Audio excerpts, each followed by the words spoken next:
Olá, pessoal, boa tarde. A gente está aqui hoje com a doutora Priscila, que é uma nutricionista especialista em atendimento infantil, pesquisadora do Instituto Pense, docente, palestrante e escritora. Então, seja bem-vinda, Priscila. Estou extremamente, feliz por estar aqui hoje com ela. E a gente vai, entrar aqui num tema de extrema importância, que é a seletividade alimentar. Então, queria deixar a doutora à vontade para a gente conversar um pouco, explicar, passar para as famílias, o que é, quais as diferenças, como proceder, como fazer, procurar ajuda e como que é o acompanhamento também. Então, é isso. Muito obrigada, Carol, por abrir esse espaço para falarmos sobre alimentação e alimentação da criança. Todo mundo que tem criança, que convive com criança, que conhece uma criança, sabe o trabalho que dá da comida para a criança. Verdade. Porque a criança, ela depende de um sistema. Então, a criança nasce sabendo sugar, se ela tá ali com todos os seus sinais de saúde em dia, ela nasce pronta para sugar, que é o seu primeiro alimento, o leite materno. Então, aí, você já percebeu quantas dificuldades a gente tem nesse primeiro momento? Eu mesmo tive. E às vezes a gente não tem nenhuma orientação, do como que é o correto, a pega, já pode começar ali, alguma dificuldade. Sim, e é importante a gente deixar claro, deixar o que o pessoal está usando hoje em dia, normalizado, que existem as dificuldades, desde a amamentação. Então, se você procurar ajuda, se você procurar saber sobre as dificuldades, sobre como resolver isso, você já vai, a mãe que está ali, amamentando, que vai amamentar, é importante sim, saber que ela pode passar alguns probleminhas nesse início da amamentação para que ela tenha sucesso. Tá. E aí depois já começa uma outra questão, a introdução alimentar. Sim. Que pode também já, ou ser de forma muito tranquila, ou já também perceber alguma dificuldade ali, doutora? Com certeza. A criança, ela tem uma jornada alimentar, porque ela começa do leite materno, depois ela tem os primeiros alimentos, que é a introdução alimentar, depois ela cresce com um aninho, ela vai ter a alimentação da família, depois ela vai para a escola, algumas delas, começa a ter uma alimentação ali junto com os colegas.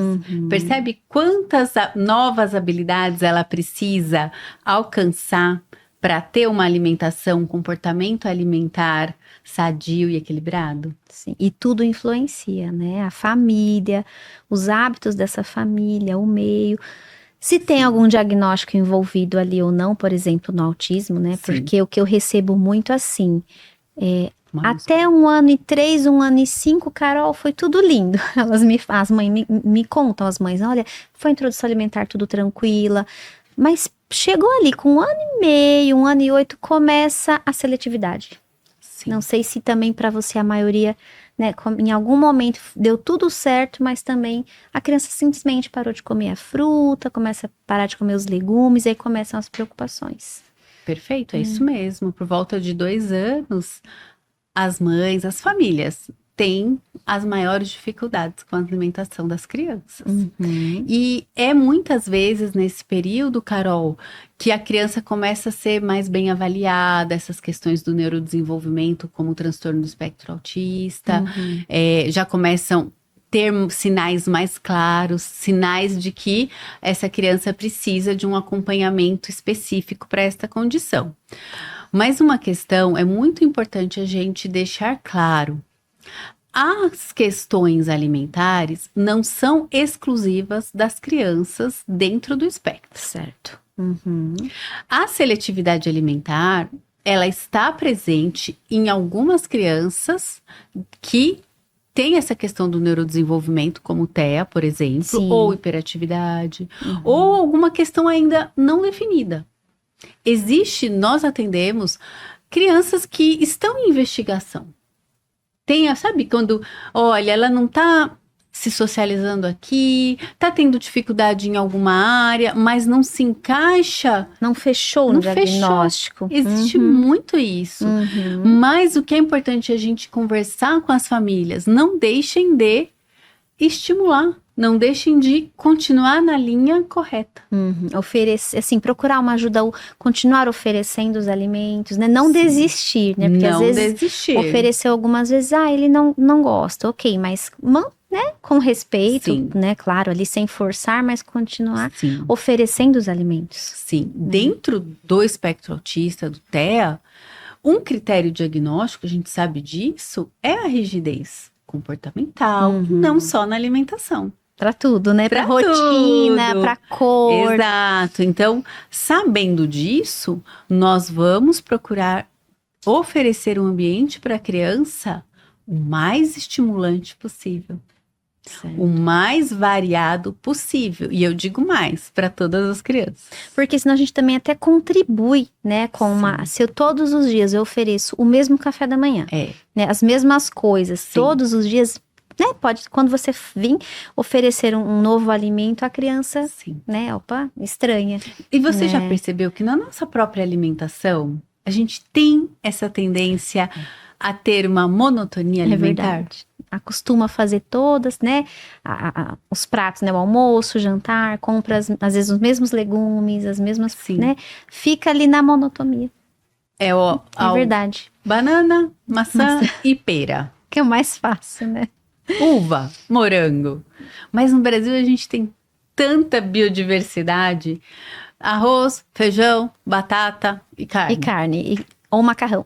Sim. Né? Nós somos privilegiados, temos uma diversidade grande de alimentos. Mesmo assim, a gente cai nessa mesmice. Porém, o adulto, ele já conhece sobre os alimentos, ele já tem uma parte cognitiva, que a gente chama, formada. Nós sabemos a diferença de um arroz, feijão, de uma pera, de um doce, de uma guloseima. A criança não nasce sabendo.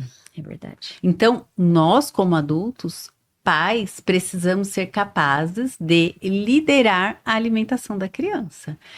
Este é um caso, Carol, muito comum no consultório, onde os pais, conforme aumenta a idade da criança, o que você disse no início, quanto mais idade a criança tem, isso eu tô falando da primeira infância, de 1 ali até 6, 7 anos, menos liderança os pais exercem. E isso acaba envolvendo tudo, né? Assim, a criança começa a ditar as regras também. Eu só como no prato azul, eu só como assistindo a televisão, ou com um tablet na mão. Aí envolve tantas outras coisas, né? É uma situação que vai só se agravando. Sim. Né? Se não colocar um freio ali, não buscar uma ajuda, as crianças começam a ditar, né? Então, é uma comida que a mãe vai fazer para ela e para o pai, e daí para um filho é uma, e para o outro filho é outra. Porque cada um come ou não come alguma coisa, né? Perde-se a liderança. Isso a gente precisa resgatar. Porque, veja, a criança nasce sem capacidade de julgar o que é bom para ela, o que é saudável. Então, ela nasceria adulto. Eu costumo dizer isso, a criança nasce criança por um motivo. Ela precisa de um líder, ela precisa de um governo. De um direcionamento. Exato, eu digo governo assim, no sentido de governança. Claro. De dar uma liderança, uma direção para ela. Isso a gente tanto pesquisa, como coloca na prática clínica, a importância desse cuidado responsivo.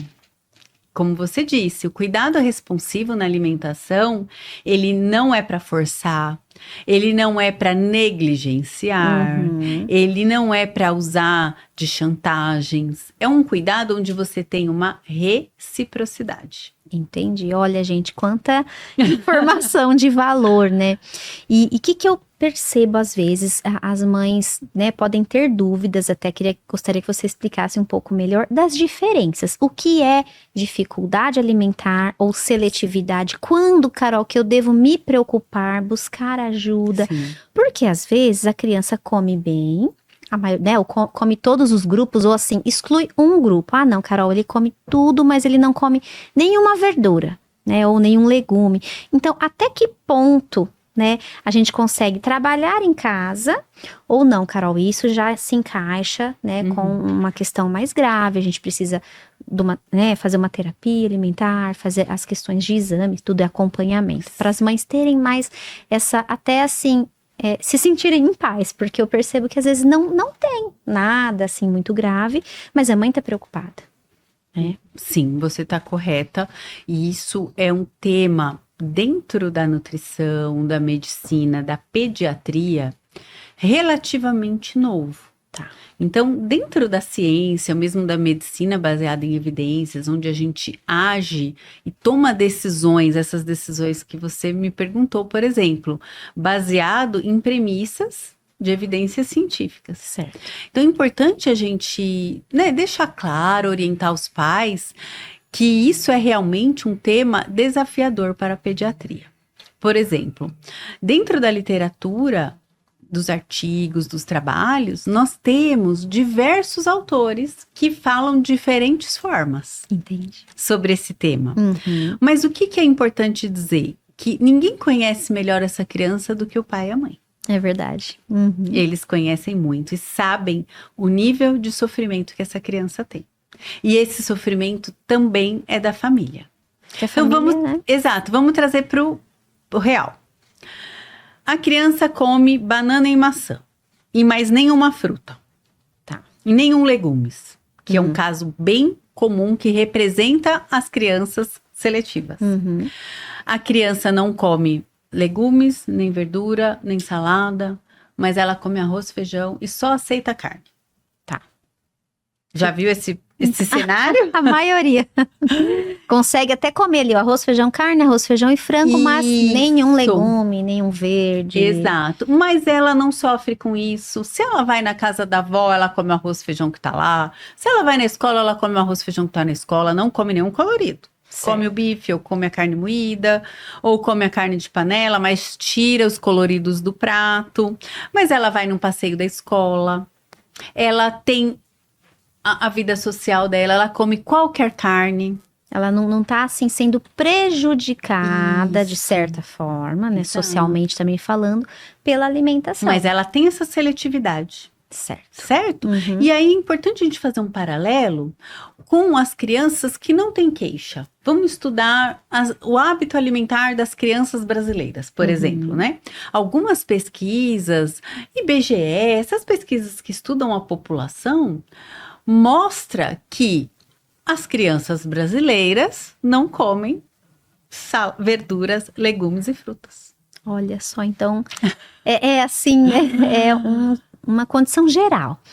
Exatamente. Então, essa criança nessa família, né? Você que tem seu filho, que está selecionando os alimentos cada vez mais. Então, vamos observar para você já levar para esse profissional uma história com informações importantes. Uhum. Ele está piorando de um ano para o outro? Ele regrediu? Ele aceita menos alimentos? Olha, Carol, Priscila, ele comia arroz, feijão e carne, agora ele não come mais a carne, só o arroz e feijão. Aí já é um sinal de alerta. Um outro sinal de alerta. Olha, na última consulta do pediatra, ele não cresceu. Ou ele não ganhou nenhum peso. Olha Criança só. tem uma curva de crescimento e ganho de peso. Sim. Essa curva precisa ser avaliada. E uma coisa que eu digo muito para as mães, mesmo depois de um aninho onde a gente levava a criança todo mês no Certinho. pediatra, a criança, Carol, precisa de acompanhamento pediátrico. Até porque às vezes você pensa que são coisas pequenas, mas que podem se agravando com o tempo, ou até tendo esse impacto no crescimento da criança, né? E eu acho que é isso que você tá falando, porque às vezes começa assim, não, só parou de comer, ok, mas assim, parou de comer a banana, mas começou a comer a uva. Ah, comeu 1 ano comendo ovo, parou com o ovo, mas assim, não está deixando de comer outros alimentos, né? Então a gente tem que ter essa percepção. E tá piorando, tá ficando cada vez mais restrito. Né? Exato, isso a gente chega em casos onde há uma dificuldade alimentar, que é um termo genérico, um termo bem guarda-chuva, que a gente utiliza, é a dificuldade alimentar. Embora não seja grave, essa mãe está com uma dificuldade. Embora não seja grave, ou é grave. Então, nós recebemos pacientes com 3, 4, 5 anos, crianças que só se utilizam de mamadeira. Ou um suplemento. Isso é um caso mais agravado, grave. mais intenso, e ele vai precisar, sim, de uma terapia focada nisso. Quando isso é associado ao transtorno do neurodesenvolvimento, você precisa de uma terapia específica. Uhum. Não é qualquer terapia. Porque envolve todas as outras questões, né? A investigação em relação a exames laboratoriais, que a gente sempre, né, pede para ver se há alguma deficiência, mas também por conta de sensibilidades, a questão sensorial, né, que muitos pacientes trazem, que a criança às vezes não suporta nem olhar para um alimento, né? Exato, isso é um primeiro sinal de alerta. Uhum. Na introdução alimentar, lá aos 6 meses, o bebê não conhece nenhum alimento. Ele começou a mamar, aos 6 meses, naquele dia X, que ele completou 6 meses, é apresentado para ele cenoura, batata, um cereal, arroz, feijão. Olha Tudo quanta novo. informação sensorial. Uhum. Tudo diferente do que ele está acostumado. Que era um leite materno na temperatura ambiente, com um sabor bem suave, né? E agora ele tem todas essas informações sensoriais de um prato de refeição, ou mesmo de uma fruta. Vamos apresentar manga para o bebê. Ela é amarela, ela é pegajosa, ela tem uma casca, né, bem fibrosa, ela é escorregadia. O bebê vai aprender, Carol, tudo isso. Nossa, você vê como que é complexo, né? Mas é importante a gente saber. E é importante. Não é fácil. Porque às vezes não vai ser da primeira vez que ele vai aceitar. Não vai. Às vezes você vai precisar oferecer, né? Eles falam pelo menos de 10 a 15 vezes o mesmo alimento, para que realmente, né? Ah, não, a criança aceitou, gostou, ou realmente não gostou. Será que as famílias estão fazendo isso? Não sei. Porque às vezes assim, eu acho que tem o medo, percebo, né? Então, assim, não, mas se eu não der o que ele gosta, ele vai ficar com fome. Como que, né? Ninguém, obviamente, quer deixar a criança com fome. E às vezes acaba assim, ou cai na rotina. Então, eu vou oferecer a mesma fruta ou a mesma comida todos os dias, porque já tem. Ciclo. Eu já tentei esses alimentos aqui 1, 2 vezes, mas ele não gostou. Então, eu não vou deixar passar fome. Perfeito. Então, acaba reforçando também, né, esse comportamento. Né? Muito. Porque a criança deixa de aprender novos formatos, novas habilidades que ela deveria ter. Voltemos então para isso que você está dizendo, é muito importante. A criança, para comer manga, ela precisa de uma habilidade. Para comer arroz e feijão, outra habilidade. Ela recebe outras informações sensoriais. Nas questões do neurodesenvolvimento, como o autismo, é mais comum que as crianças tenham transtorno sensorial. Isso precisa ser tratado com o terapeuta ocupacional. Não é com o nutricionista, não é com o pediatra, não é com nenhum outro profissional que saiba caminhar com essa criança para ela se desenvolver nessas questões, porque não é só com alimentação. É com tudo, a gente percebe, é com a roupa, a etiqueta, é com texturas, essa criança não consegue, às vezes, colocar a mão numa massinha, na areia, né, porque tá tudo relacionado, então não é que a criança não quer comer, às vezes, ela até tenta. Mas ela não consegue. Ela não consegue, só de olhar ou sentir aquela textura, ela vai, né, cuspir, então... cada criança é uma criança. Sim, né? E não, essa questão sensorial é importante a gente deixar claro. Vamos deixar bem claro, porque é uma questão da pediatria em geral. Certo. Nem toda criança tem questões sensoriais, a criança tem uma questão sensorial, mas está observando lá. Tá. Ela não pega na areia, ela não gosta de água no rosto. Isso é sinal de autismo? Não. Não. Pode ser só questões sensoriais. Exato. Não é questão de transtornos do neurodesenvolvimento. Sim. Ela pode, ao longo do seu desenvolvimento, e por isso a pré-escola, a educação infantil é importantíssima, a gente faz projetos em escola, eu vejo isso no dia a dia. A criança lá começa o ano de uma forma com desenvolvimento, e ao longo daquele ano, com aquelas atividades de sucata, de tinta, ou mesmo com os alimentos, no parque, durante as refeições, ela se desenvolve. Tudo de forma lúdica, né? Também, sem forçar. Exato. E é natural ela Natural. adquirindo isso, né? Exato, mas os pais vão olhar que ela tem Essa dificuldade, vamos Exato. dizer. Então, vamos intervir. Outros têm uma né? dificuldade de se comunicar. E assim é o ser humano, ele é diverso. E mesmo dentro do autismo, como o próprio nome diz, transtorno do espectro. Então, nós temos uma infinidade de características, né? Sim. Que a criança vai ter só ela. É muito particular, né? Eu falo, gente, a gente tem que tratar o indivíduo, a criança, né? O que Exato. aquela criança precisa, o que está acontecendo, se tem alguma questão orgânica também envolvendo essa seletividade alimentar. Perfeito, muito bom você tocar nesse assunto. A recusa alimentar, ela pode ser um sinal de doença orgânica. Algumas doenças são relativas aos transtornos gastrointestinais, Isso. como, por exemplo, refluxo do gastroesofágico, esofagite eosinofílica, constipação. São as questões que mais aparecem, porém, são a minoria dos casos. Entendi. Tá? Nem 5% das crianças apresentam essas questões. Então, a seletividade alimentar, isso a gente já pode afirmar, ela tem questões da dinâmica alimentar, das relações dela, do comportamento, muito mais frequentes do que origem etiológica, né? Das questões orgânicas e patológicas. Certo. E quando, por exemplo, a gente recebe, né, muitos pacientes assim, só aceita determinadas marcas, né? Então a gente acaba entrando um pouco mais na questão da rigidez, né? Então o suco tem que ser dessa marca, a bolacha, né, de tal formato, cor e marca.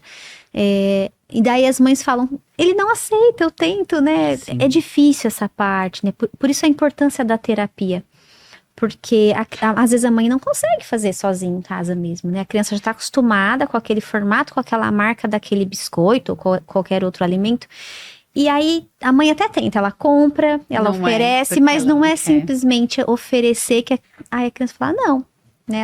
Ela até sente o cheiro antes de provar, ela sabe que mudou a marca. Né?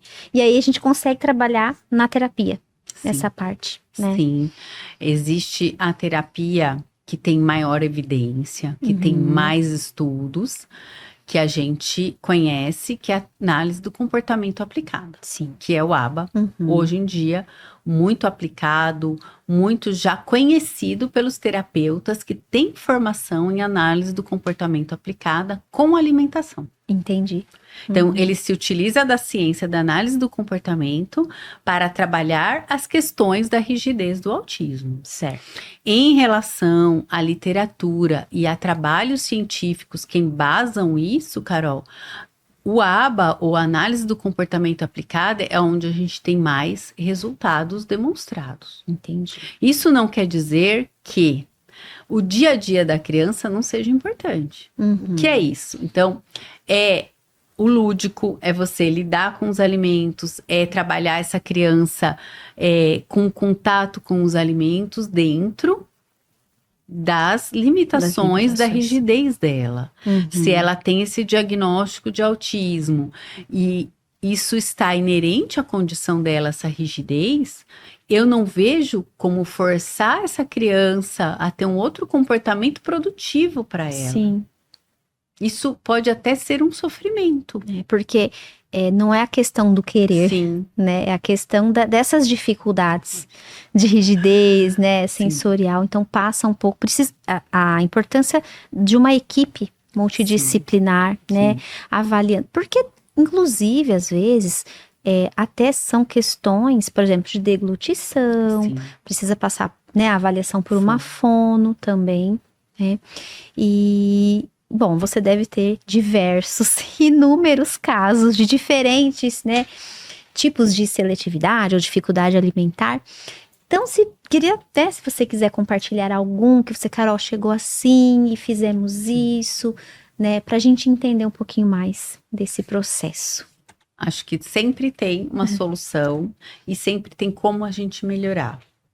E eu digo já que quanto mais a gente estuda, mais a gente enxerga o papel da dinâmica alimentar dos pais, principalmente, como um fator preditivo, ou seja, que vai determinar a gravidade dessa dificuldade alimentar. Entende? Porque a Tanto no família TEA tá como envolvida, fora do né? TEA. Como que é a dinâmica dessa Exato. família? O que que eles comem também, pai e mãe? E veja, a criança, ela é totalmente dependente dos pais para se alimentar, para comprar, para colocar, para programar essa dinâmica, não é? Diferente do adulto. O pessoal que atende adulto, né, nutricionista e tal, vê que isso é diferente, porque a criança, ela tá totalmente dependente dos adultos para falar, olha, agora é horário de almoço, agora é horário da janta, e aí o que tá aqui. De organizar mesmo, né? Questão de horários e o que vai ter e o que vai ter em casa. Nós somos mães, a gente sabe. Sim. Você pode estar aqui, eu tô aqui, tô pensando, será que tem janta? O que que o pessoal vai jantar? E amanhã? O que que eu vou cozinhar? Se tem em casa, se vai comprar? Olha quanta coisa a gente precisa pensar. Precisa realmente uma organização e um planejamento. E a criança tá ali e ela tem que ser direcionada, né? Então, Você percebe como é além, é muito além? Por que que eu digo isso? Porque a gente não pode mostrar uma ilusão. De que vai levar para terapia 2 horas por semana e vai ser resolvido. E que vai sair. E com um mês ele está comendo tudo. Como fazer seu filho comer de tudo? Eu gostaria de dar essa resposta. Seria assim uma mágica, né? Eu acho que a gente precisa falar sobre isso, Carol, porque as informações estão aí, as redes sociais, o próprio YouTube, e eu acho que isso que você está prestando aqui é um grande serviço.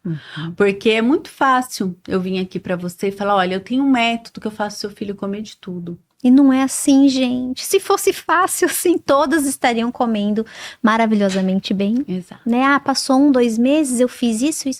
Não é, gente, não é simples. A gente tem que mudar, como você disse, né? Um caso. Nós temos um caso que a gente apresentou num recente simpósio agora. A mãe, inclusive, permitiu que a gente divulgasse os casos, né? Os dados, pelo menos. 4 anos, ele chegou para essa equipe multidisciplinar que a gente organizou no Instituto Pense, só tomando leite. Na verdade, fórmula infantil na mamadeira. Já tinha passado por diversos profissionais, então ele precisou ser avaliado por um médico, um pediatra, ou gastropediatra, um nutrólogo, para fazer um check-up total, para entender, existe algo que impede essa criança de comer? Dor, ela sente dor? Que é muito importante isso. E às vezes ela nem consegue expressar o que ela 4 sente. anos? Como é que ela vai falar o que ela tá sentindo, ou o que acontece depois que ela come alguma coisa? Então, tem um médico, passou também para a avaliação do fonoaudiólogo. Essa criança é capaz de mastigar, de comer, de deglutir, de respirar, tudo isso ao mesmo tempo? Olha quanta coisa, né? Muita coisa. Né? De ter essa capacidade de coordenar tudo isso. E depois também com o nutricionista. Qual é a rotina alimentar? Que horário a criança come? Como foi na escola? Como é a alimentação, por exemplo, que é muito comum onde a gente pede, da mãe e do pai? Porque impacta. É o que a criança aprende. É o que ela tá vendo todos os dias. Ah, Priscila, você está dizendo que é culpa dos pais? De maneira nenhuma. Não. Eu estou dizendo que a criança absorve, aprende aquilo que ela é exposta sistematicamente, todos os dias. Todos os dias. Se é um ambiente de estresse, um ambiente de pressão. Tudo isso impacta. São vários pontos, né, a avaliar. E essa mãe trouxe, né, já desesperançosa, até já num estágio bem deprimido, porque os pais têm uma angústia muito grande quando os filhos não comem. A gente entende isso, a gente é mãe. Sim. É um desespero, é uma impotência. Você fala, como vai crescer? E chega assim, eu já fiz de tudo. Sim. Né? Não sei mais o que fazer. Foi nesse caso. Então, a gente começou 3 trabalhos paralelos. O nutricionista tentando colocar essa família para uma organização alimentar que favorecesse um almoço, uma janta, nos primeiros passos. Então, qual alimento, por exemplo, que esse paciente, né, aceitava ver? Tudo Porque muito... só de olhar. Mas a gente precisa começar. Não dá para deixar. Não é porque é complexo que a gente não vai atuar. Sim. Então, o fonoaudiólogo, né? E aí a terapia alimentar, ela pode ser realizada pelo nutricionista, pelo psicólogo, pelo fonoaudiólogo, desde que ele seja treinado. Certo. Né? Nós utilizamos os princípios da Organização Mundial da Saúde, que é o quê? Que são esses princípios? Alimentação responsiva. Se a criança não se sente à vontade, não tem segurança para lidar com o alimento, não chegou a hora dela. Então, você começa a resgatar na criança uma nova relação com a comida. Olha, é muito profundo, né? Porque não é só comer. É o último, né? A gente pensa assim, não, eu vou lá e vou comer. É tão automático. Sim. E que a gente precisa entender que a criança tem alguma coisa, né? Tem alguma dificuldade ali, ela vai recomeçar. Recomeçar. Vamos começar lá da introdução alimentar de novo. Tudo, né? Mas veja, essa criança tem registros, né? Do que foi a alimentação para ela. Entendi. Quem forçou? Quem obrigou? O que aconteceu no meio do caminho? A gente tem que desconstruir isso. Então, essa criança é colocada com os alimentos. Vamos fazer um bolinho de espinafre, de chocolate. Então, ela vai entender que a farinha, que o ovo, o que é, qual a textura, que aquilo se transforma e que aquilo não é uma ameaça. Olha, é muito profundo. Né, que ela Entende? vai assim, aquilo não vai machucá-la, não vai causar dor, né? Exatamente. É um trabalho assim. E essa criança ficou, né, mais de um ano, semanalmente, e aí assim, semanalmente com contato com os alimentos, mas esse trabalho precisa ser continuado em casa. Não adianta só ir lá, né? Aí você vai ver essa família, por exemplo, almoça e janta juntos, ou um ou outro. Pelo menos existe mesa, a gente vê pacientes, famílias que querem ajuda, mas não existe mesa de refeição na casa. Cada um come assistindo TV, celular, tablet no sofá e diariamente. Então não entende nem a questão de estar presente à mesa como família. Às vezes é um momento ali que a criança vai até se abrir, contar alguma coisa Não que tenha aconteceu dúvida. na escola. Ela vai estar compartilhando. Não é só questão de estar ali comendo junto com a minha família, mas ela pode se desarmar ali. Sim, isso é relatado nas pesquisas. Tem uma grande pesquisa em Harvard que chama Family Times, Family Dinner, que eles avaliam o impacto, uma grande população, do jantar em família. Como é importante. No crescimento de crianças e adolescentes. Olha, exatamente. E até conexão, porque às vezes o pai, tudo bem, trabalhou o dia inteiro, a mãe também. Às vezes é aquele momento. Sim. Que pode estar junto, que seja por 30 minutos, 40 minutos, mas que é importante para o relacionamento também. Muito, né? Muito. Então, a gente tem que resgatar, a gente trabalhou com essa família, né? Todos esses profissionais, a importância de resgatar, porque existe um movimento que a família precisa fazer. Como a gente disse, organizar para estar ali à mesa. Você que almoça, janta e faz isso com seus familiares, parece um hábito fácil. Mas para quem nunca faz, não é. É criar novos hábitos, né? Exato. E não é fácil. Não e quando a gente começa uma academia, Gente, nem tá todo mundo muito confortável. Então, é desafiador e você precisa ali permanecer, né? Até realmente você se acostumar com aquilo. Exato. Então, esse paciente, os pais acreditaram no tratamento, no diagnóstico da equipe, né? Porque você, como profissional, precisa compartilhar as limitações. Sim. E colocar também, alinhar as expectativas, né? Perfeito. Não, Acho que isso, os autores falam, Carol. Você falou muito bem. Alinhar a expectativa. Porque senão também cria-se uma ilusão, ou desiste com um mês, porque achou que ia ser de uma forma, né? Numa velocidade, não foi. Perfeito. Acho que isso é muito importante. Eu vou levar lá na Carol, ela vai fazer a consulta e o meu filho vai comer. Isso não vai acontecer. Uhum.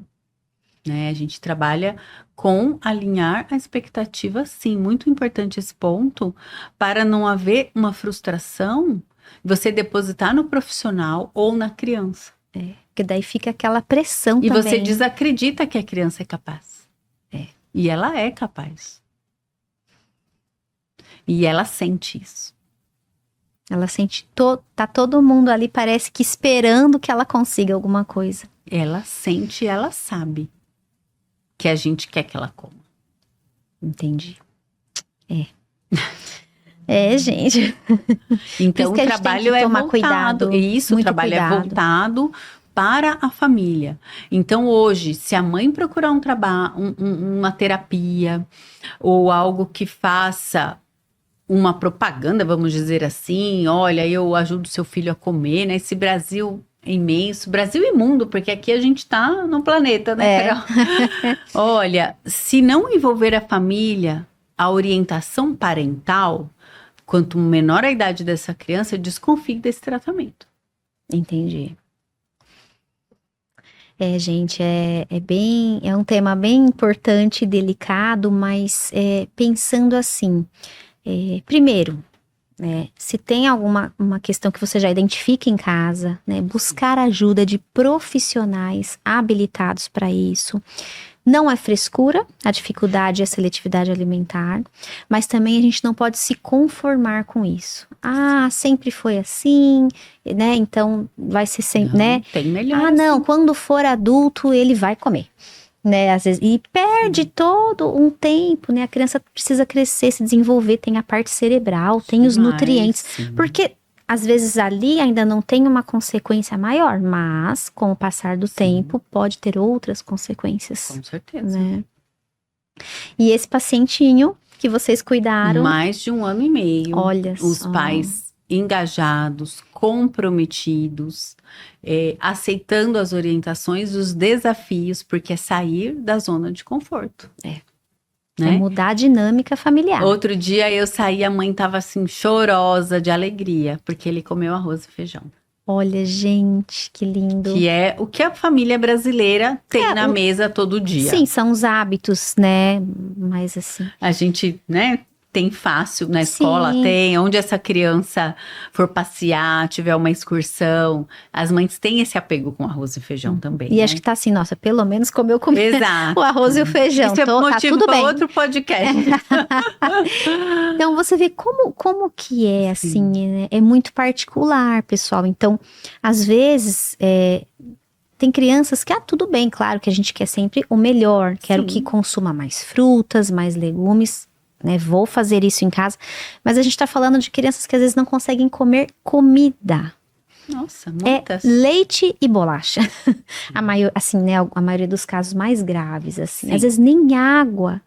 Né, tem que insistir para tomar água. Sim, isso mesmo. Então, eu acho que pra gente trazer, assim, uma esperança de que tratar de forma individual essa criança. Né? Não tem uma fórmula mágica. Eu preciso investigar o que está acontecendo, eu preciso acompanhar a família inteira. Perfeito. Né? É isso mesmo. Não pode perder a esperança e nem ficar parado, como você disse. E procurar também alguém para acompanhar, um profissional da pediatria que saiba acompanhar um caso desse. Para verificar toda essa questão médica que ela precisa de acompanhamento. Certo. Bom, eu queria finalizar, né, te agradecendo e também querendo, se você quiser deixar algum recado, alguma coisa para as famílias do Instituto ou seu, você fica à vontade também. Muito obrigada. Eu agradeço o convite por você estar aqui também acompanhando esse tema. E pode parecer complicado, pode parecer difícil, mas é justo que custe muito, o que muito vale. E a alimentação e a nutrição, vale a pena nós investirmos tudo que nós sabemos e podemos nessa primeira infância, na segunda infância das crianças, para que elas tenham também o legado delas, né? A família delas, porque se você investir hoje, você deixa uma história melhor para essas crianças, para a verdade. vida delas, né? Então você pode estar olhando hoje, mas essas sementes vão frutificar para toda uma vida. Ai, que linda. Obrigada, Obrigada a doutora. você. E é isso, né, gente? Cada criança é única e a gente precisa cuidar com carinho de cada uma, né? Para essa criança ser tudo que ela nasceu para ser. Exatamente, falou tudo. É isso, pessoal. Obrigada. E eu tenho uma lembrança para deixar para você Obrigada. também. Pedro vai. E o meu livro eu vou lá no carro buscar. Obrigada. É uma lembrança. Muito obrigada, que lindo. Com carinho. Falei, estamos juntas, né? Obrigada. Nesses desafios. Com certeza. Então, mas realmente estou muito Obrigada. feliz, viu, por você ter aceitado o convite. Eu agradeço. Que eu sei que é uma convite. vida corrida, uma loucura. É a aula, É aula, é a Sim. clínica, né? Sim. Mas E a gente foi com muito certeza já especial. se conhece, com certeza já nos vimos e outras coisas virão. sim.